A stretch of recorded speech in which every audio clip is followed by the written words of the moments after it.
Olá, pessoal! Damos as boas-vindas a você que nos acompanha aqui pelo canal do Grupo Autêntica no YouTube e que também nos acompanha nas redes sociais da editora Autêntica Business. O tema do vídeo de hoje vai ser Customer Experience, que é o tema de um dos lançamentos mais recentes da editora e que aborda um tema fundamental para a área dos negócios. Quem vai conversar com a gente hoje sobre o assunto é o professor e consultor em marketing e vendas, Marcelo Amaral. Obrigada, Marcelo, pela presença. Marcelo também é editor, quem acompanha a gente já sabe, editor da Autêntica Business. E nesse livro ele foi também o tradutor, não é mesmo, Marcelo? Um dos tradutores. Um dos tradutores. Então, gostaria de começar essa conversa. Porque eu gostaria que você contasse para quem está assistindo a gente por que esse é um dos livros mais aguardados desse ano no nosso catálogo e como foi a sua experiência de tradução. Ótimo. Bom, primeiramente, esse livro é lindo, né, gente? Ele é um trabalho, assim, né, de equipe muito grande, né? Ficou não só o conteúdo, mas o que a gente chama de materialidade dele, ficou um livro belíssimo. Bom, esse livro eu tenho um carinho muito especial por ele. Primeiro, o tema, né, que é Customer Experience, ou CX, ou CX, se preferir, ou experiência do cliente, né? É interessante que são termos que emergem muito da área de tecnologia, que são importados, né? E você vai ver ele transitando com todas essas variáveis, né? Então, tem um CX enorme aqui na capa, porque às vezes as pessoas se referem a esse tema só como isso. Mas ele é um tema derivado de um movimento que é até mais antigo, chamado de centralidade no cliente, né? E se você observar esse movimento, principalmente depois dos anos 2000, ele se intensificou, né? Principalmente no varejo, né? A gente vê hoje, né? Com a questão do e-commerce, né? A Amazon lá no final dos anos 90, depois vieram as redes sociais, aí veio o iPhone, quer dizer, todas essas tecnologias, elas impactaram sobremaneira o comportamento das pessoas em relação à compra, né? Como elas compram as coisas, né? Mais recentemente, a própria pandemia, né? A gente ainda tinha uma parte da população ainda muito resistente a transitar nesse universo de cliente online, né? Então, a experiência do cliente, ela fala da experiência integral do cliente, ou seja, de todos os pontos de contato de produtos e marcas, né? Sejam eles físicos ou digitais, né? Até tem um nome que aqui a gente trata, né? Que é Phygital, né? Que é o físico e o digital fundidos, né? Híbridos. Então, quer dizer, como conectar todas as experiências que se tem com o produto ou com uma marca ao longo do que é chamada a jornada do cliente, né? Ou a jornada do comprador, né? Que antecede a jornada do cliente. Então aqui, esse livro vai falar muito de experiências que as empresas estão implementando para reduzir o atrito que os consumidores têm durante o processo, não só de aproximação da empresa, né, para comprar um produto, depois a efetivação da compra e depois, né, ao longo do consumo e do uso daquele produto. Então, esse livro ele traz vários elementos, né, e exemplos nesse sentido.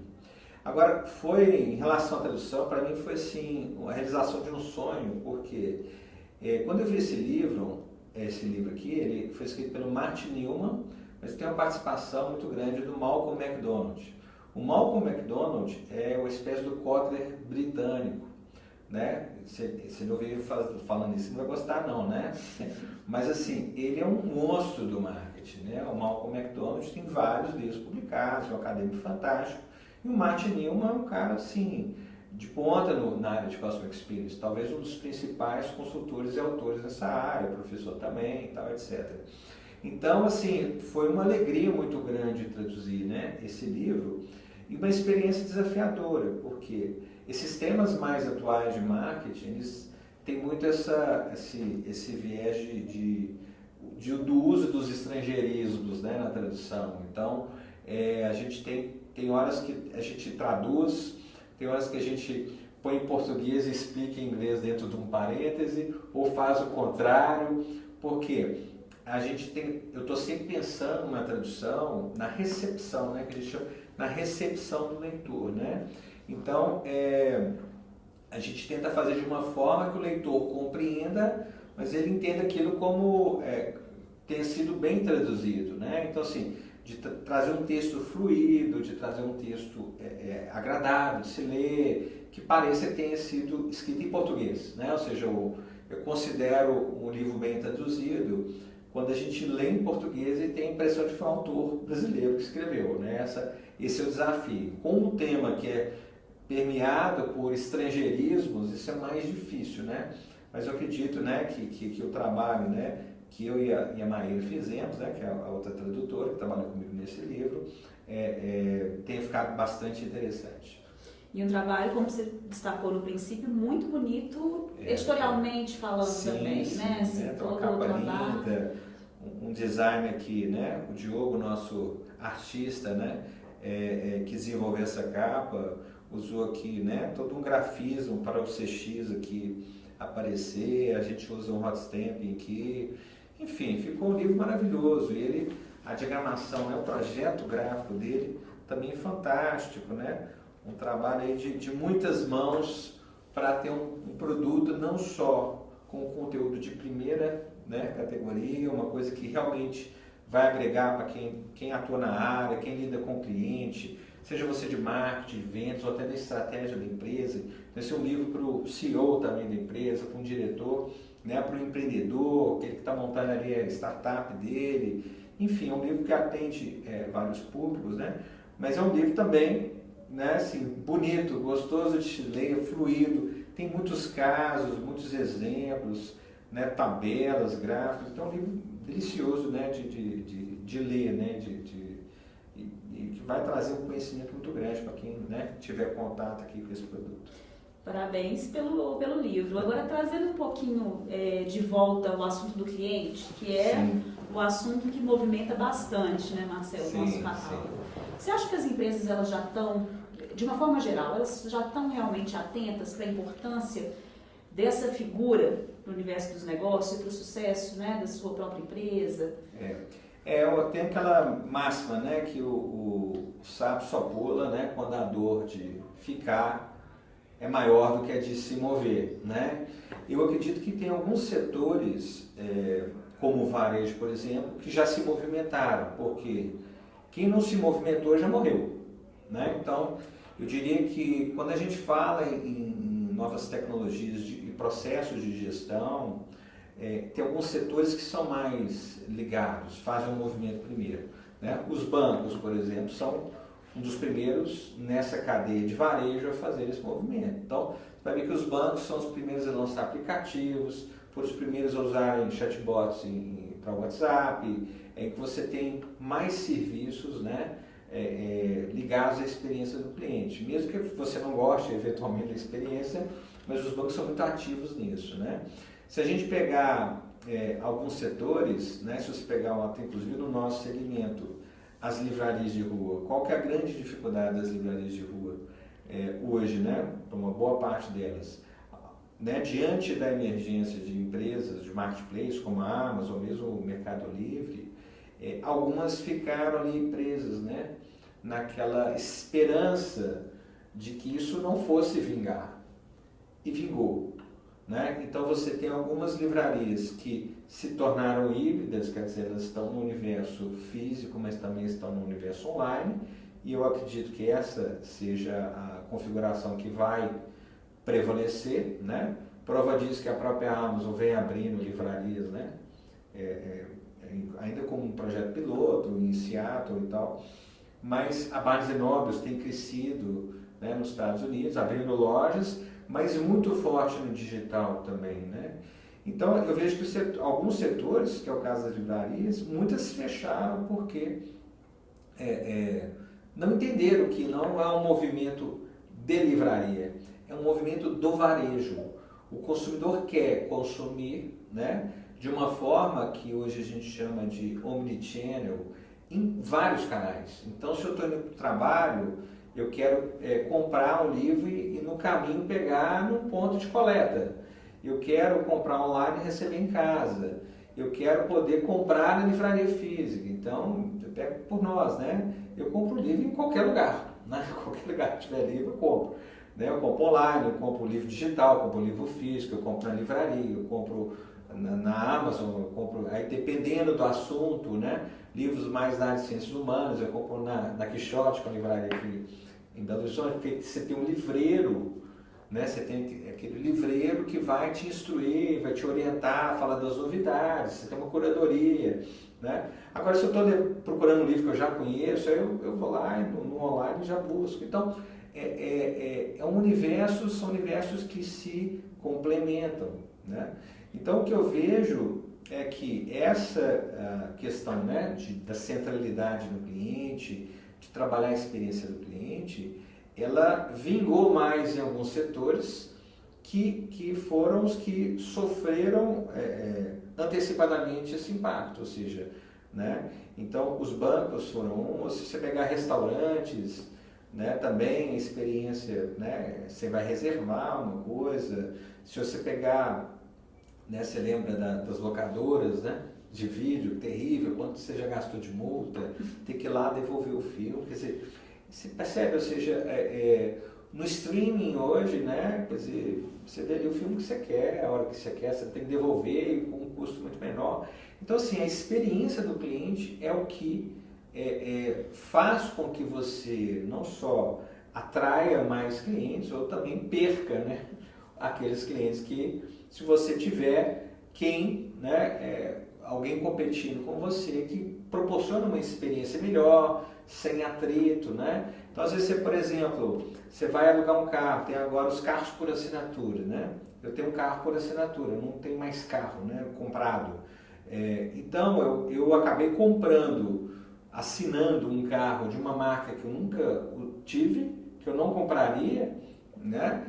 Porque foi o site mais fácil, né, de assinar. Então, foi pela conveniência da assinatura. Então, eu assinei por um ano para testar, agora eu renovei a assinatura porque foi fácil. Eu entrei e consegui resolver tudo pela internet. Eu não tive que falar com ninguém, não tive que mandar e-mail para ninguém. Eu entrei no site, escolhi o carro, veio o preço, eu cliquei, o contrato veio, a assinatura digital, tá? Eu só fui na concessionária para pegar o carro, né? Da mesma forma agora, já renovei, chegou o outro carro, agora eu vou devolver o outro, quer dizer, tudo feito pelo WhatsApp ou do site do serviço. Quer dizer, isso em termos de experiência do cliente é magnífico, né? Então você acaba estando mais aberto a trocar de marca, mesmo que você prefira uma outra marca, porque a experiência da outra é muito melhor, né? Então a experiência do cliente virou um grande driver, né, que a gente chama em negócios de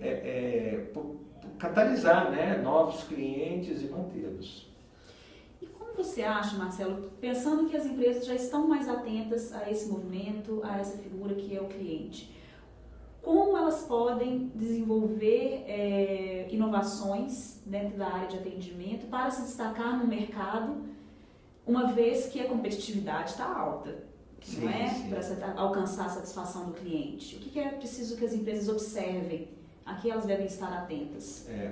Eu acho o seguinte, qualquer coisa para funcionar a empresa começa pelo dono.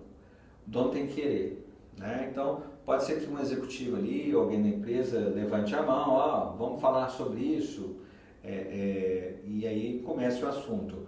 Mas eu trabalho com consultoria há quase 30 anos e eu só vejo essas coisas funcionarem quando a empresa se dispõe a investir dinheiro, tempo e pessoas no processo, tá? E é um caminho longo, né? Então, se você pegar, assim, né, as empresas para as quais eu presto consultoria atualmente, que tem uma coisa assim, né, evoluíram na experiência do cliente, você vê que a gente tem, assim, a gente cria uma espécie de comitê onde toda semana ou a cada 2 semanas a gente discute esse assunto, né? Ou seja, o que nós vamos fazer, qual que é a jornada do cliente, quais são os pontos de contato, como é que nós vamos trabalhar, que atrito nós vamos resolver, sei lá, como é que a gente vai facilitar coisas idiotas, como, sei lá, como é que um cliente meu consegue emitir uma segunda via de um boleto, né? Sem ter que ligar, ficar esperando a linha e tal, posso colocar um chatbot no WhatsApp, Pô, aí tem uma plataforma de WhatsApp para poder criar os robôs, orquestrar esse negócio todo, envolve TI, quer dizer, então, para você fazer uma coisa funcionar na empresa, você mexe com a empresa inteira. Então, assim, você tem que estar imbuído dessa consciência de que é um esforço grande. E aí o que? É alocar gente, alocar recursos, né, para discutirem. Agora, você tem que criar uma espécie de estrutura para que isso aconteça. Né? Essa estrutura, no nosso caso, eu chamo de comitê, é um grupo de trabalho. Né? Então vai estar ali marketing, vai estar vendas, vai ter o pessoal da área de tecnologia. Muitas vezes nós vamos envolver o financeiro. Então você pensa que o número de abandonos de carrinho nos e-commerce é altíssimo, porque o cara vai comprando. Na hora de pagar, ele tem um atrito, ele muda de checkout, ele não confia lá, ele cai num site esquisito, ou ele não pode parcelar, ou não aceita o cartão dele, ou só pode Pix, sei lá. Então, tudo isso tem que envolver as outras áreas, né? Você tem a questão do jurídico, né? Igual eu tive que assinar um contrato lá, né, do carro que eu aluguei. Quer dizer, antigamente não existia essa assinatura digital, hoje você assina digitalmente, quer dizer, você está eliminando um atrito. Pensa se eu tivesse que receber um contrato, imprimir, assinar, escanear, mandar de volta, ou até ter que levar pessoalmente, quer dizer, aí já fica a experiência, já começa a ter muita lombada, né? Começa a ter que fazer muita curva, né? Então, eu acho que é isso, é pensar em todos os touch points, que é o nome bonito para esses pontos de contato, que existem durante essa jornada, tanto de compra quanto após a compra, na jornada do cliente, e tentar minimizar esses atritos. Basicamente sobre isso fala o livro, quer dizer, como é que eu mapeio toda essa jornada e torno aquela experiência o mais livre possível de atrito e melhor do que a do meu concorrente. Eu posso criar pontos de prazer nessa jornada, né? Quer dizer, eu posso fazer, sei lá, a pessoa vai lá pegar o carro, igual eu fui, e aí recebe um mimo lá, tem uma gracinha, aí tem lá um café, quer dizer, você também pode criar amenidades ou coisas para as pessoas se sentirem melhor durante isso e o quê? Não só ficarem com você, mas também recomendarem, né, e passarem isso adiante. E era justamente esse ponto que eu ia te perguntar, porque uma das ideias defendidas é que os clientes, os leads, eles passem a atuar como defensores da marca, não é? Então, esse livro também vai ajudar a que as empresas enxerguem, desenvolvam estratégias para alcançar esse objetivo, né? Sim, sim. Então, depois do que o lead deixa de ser lead e vira cliente, né? Se ele vai tendo experiências positivas, né? Porque a etapa pré-compra, ela é uma espécie de trailer para o cliente, né? Do que vai ser a experiência dele no futuro, né? E depois que ele tem essa experiência ela positiva e ele como cliente confirma isso, quer dizer, se ele não tem aquela surpresa que às vezes acontece, né? A gente é muito bem tratado antes da compra, depois que comprar agora já é cliente, deixa para lá, quer dizer, se ele continua tendo essa atenção da marca, da empresa, né? A chance dele permanecer na marca se multiplica. E aí ele se torna o que a gente chama de advogado, ou advocate, ou até embaixador da marca, né? E passa a propagar aquilo, ele passa a recomendar ativamente, ele põe na rede social, ele faz o unboxing, ele abrindo o produto, ele grava vídeo, ele coloca o vídeo do produto no marketplace. Então é muito comum, por exemplo, esse e outros livros que nós temos, que são livros muito bonitos, o cara compra no site, ele não tem noção da beleza do livro, porque ele vê só a capa lá digital. Na hora que ele recebe, ele tira foto, ele mostra, ele folheia assim, filma e coloca lá nos reviews, né? Então é muito interessante, porque aquele consumidor está propagando o produto. E hoje, mais do que o que a empresa diz sobre seus próprios produtos e serviços, que é até o viés, né, de falar bem de si mesma, nenhuma empresa vai falar, não compre meu produto não é tão bom, mas o que é muito mais valioso o review, né? Ou seja, quando as pessoas vão comprar hoje as coisas, elas olham os depoimentos dos outros clientes. Isso tem muito mais peso, né, na decisão de compra do consumidor do que o que a empresa fala de si mesma, né? Então, é muito legal isso, né? Ter produtos, né, que façam com que o cliente chegue a esse status, né, de advogado da marca ou se torne até um embaixador da marca. Tem uma pergunta que eu acho que é sempre importante a gente fazer, que é para mostrar para as pessoas, para as empresas que estão sediadas no Brasil, que essa metodologia, embora tenha sido desenvolvida por autores internacionais, ela é perfeitamente aplicável às empresas que estão sediadas no Brasil.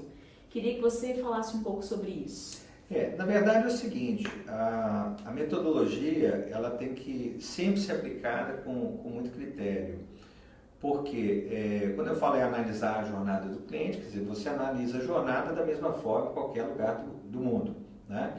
Mas quando eu estou falando de consumidor, eu tenho que entender que os consumidores não são templates, né? Não são uma única persona, né?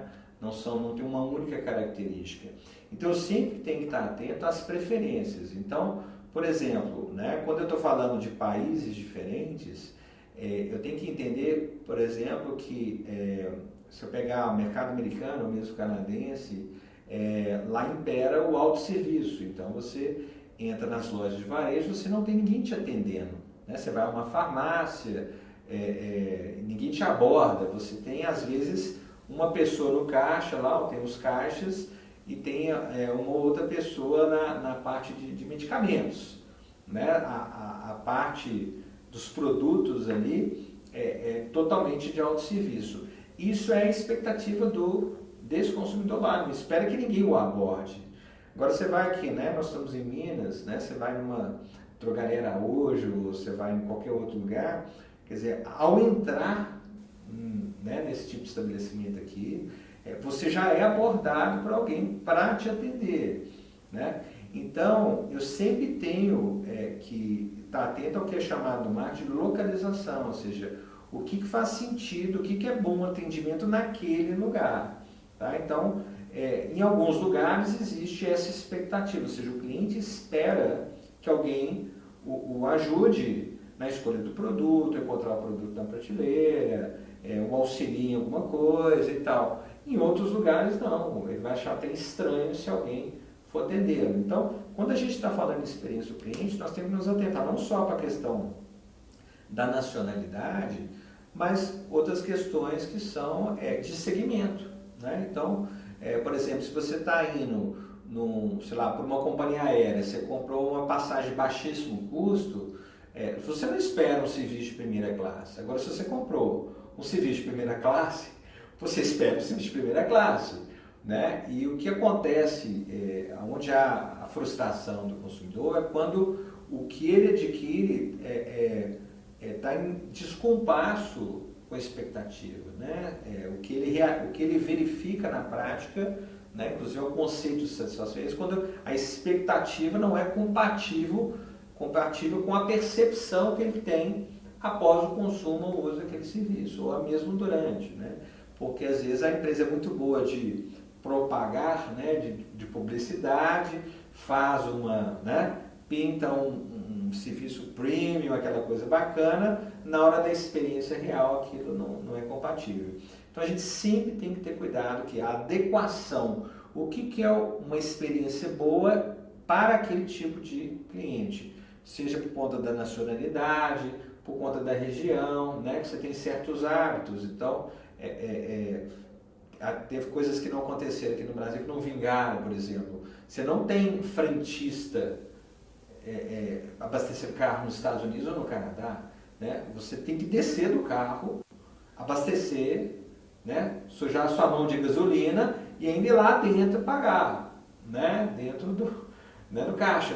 Não tem opção, né? Você pode chegar lá com o seu carro chique e tal, a não ser que você leve alguém para abastecer para você, mas não existe essa opção, né? Então, assim, aqui você não encontra nenhum posto praticamente, eu não me lembro de ver mais posto de autosserviço aqui, né, no Brasil, né? Aqui você tem um frentista, ele ainda te oferece para lavar o vidro, completar a água, às vezes calibrar o pneu, né? Então, isso tem uma diferença, né? Então, para nós aqui brasileiros, a experiência positiva no posto de gasolina é não ter que sair do carro e ali se abastecer e tal, não ter que descer, e isso para nós é o normal, né? Então, se colocar um sistema americano aqui, mesmo que tudo funcione, os clientes não vão ficar satisfeitos, né? A experiência vai ser ruim.